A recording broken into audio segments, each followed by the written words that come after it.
ज़िले शिकारपुर पुलिस कचे में ॾिवारनि जा रस्ता सील करण लाइ पुलिस पिकटूं क़ाइमु करण लाइ मोर्चा क़ाइमु करण जो कमु तेज़ी सां जारी आहे।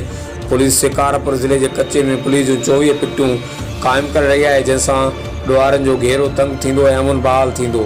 SSP Shikarpur retired captain Faizan Ali जूं मीडिया सां ॻाल्हियूं। मिले ॼाण मूजिबि सिंध सरकार ऐं आईजी सिंध पारां शिकारपुर घोटकी कशमोर ज़िलनि जे कचे में ॾिवारनि ख़िलाफ़ ऑपरेशन करण वारे फ़ैसिले बाद शिकारपुर ज़िले जे कचे वारे इलाइक़नि ख़ासि तौर ते खानपुर जे कचे जे बंदनि ते SSP Shikarpur retire captain Faizan Ali पारां ॾिवारनि जा रस्ता सील करण लाइ पुलिस जूं 24 पिकटूं क़ाइमु करण जो फ़ैसिलो कयो आहे, जंहिं लाइ पुलिस जी निगरानी में खानपुर जे कचे वारे बंदनि तोड़े रोड रस्तनि ते मुख़्तलिफ़ हंधनि ते पुलिस पिकटूं मोर्चा क़ाइमु करण लाइ कमु तेज़ीअ सां जारी आहे।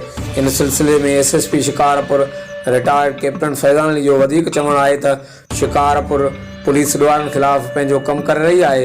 ॿियनि ज़िलनि जी निस्बत शिकारपुर ज़िले में क्राइम घटियो आहे। हुन चयो त सिंध सरकार आईजी सिंध जी हिदायतुनि ते ॾिवारनि ख़िलाफ़ एक्शन तेज़ कयो वेंदो।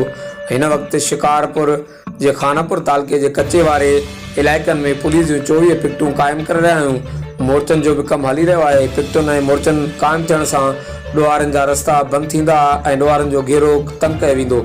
एसएसपी शिकारपुर जो वधीक चवणु हो त पुलिस अमन अमान खे बहितर करण लाइ पुलिस पंहिंजो कमु करे रही आहे।